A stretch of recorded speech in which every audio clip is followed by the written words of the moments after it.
मात्र अजून आहे. माणूस जरी नसला तरी त्याच्या गुणांना माणूस जिवंत असतो आणि मामा सांगीत स्वरूपामध्ये त्याच्या गायन स्वरूपानं अजूनही जिवंत आहे आणि आम्ही त्यांना जिवंत ठेवण्याचं काम करतोय आणि पुण्याच त्यांचं पुण्यस्मरण आहे तिसरं. त्यांना श्रद्धांजली व्हायची म्हणून आजही चाललेले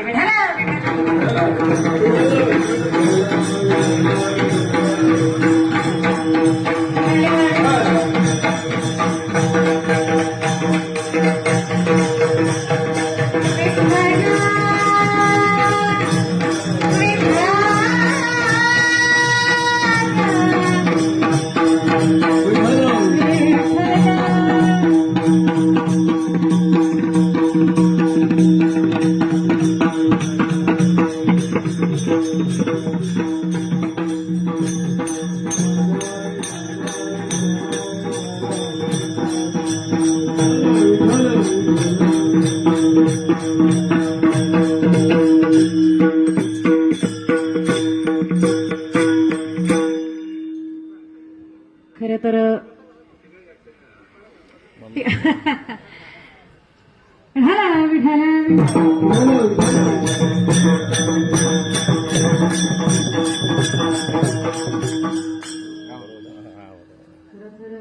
अख्ख्या जगभरामध्ये भायखळा ज्यांच्यामुळे पोहोचला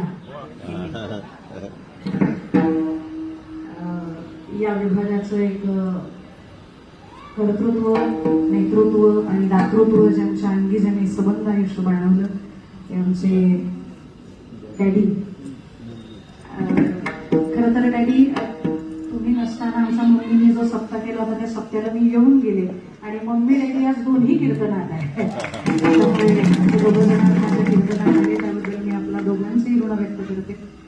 मला खूप दिवस इच्छा होती डॅडींना बघायची पण नेमकं 40 कीर्तन असायचं आपली भेट व्हायची नाही. बहुतारी सोबती मजा असे आणि आज तर तुम्ही कीर्तनामध्ये आलात त्याबद्दल आपले ऋण व्यक्त करते. असं म्हणलं जातं भाईखळा पुढचं वाक्य ऐका. इथे ताकदीचे भाई राहतात. कोणते? खेळ मांडी गेला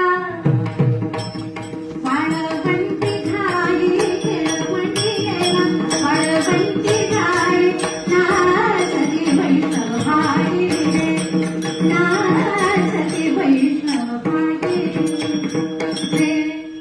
असा हा भाईखळा आहे आणि मम्मीनी ते जे वैष्णव भाई आहेत ते अखंड दरवर्षी त्यांच्या दरवाजामध्ये नाचतात.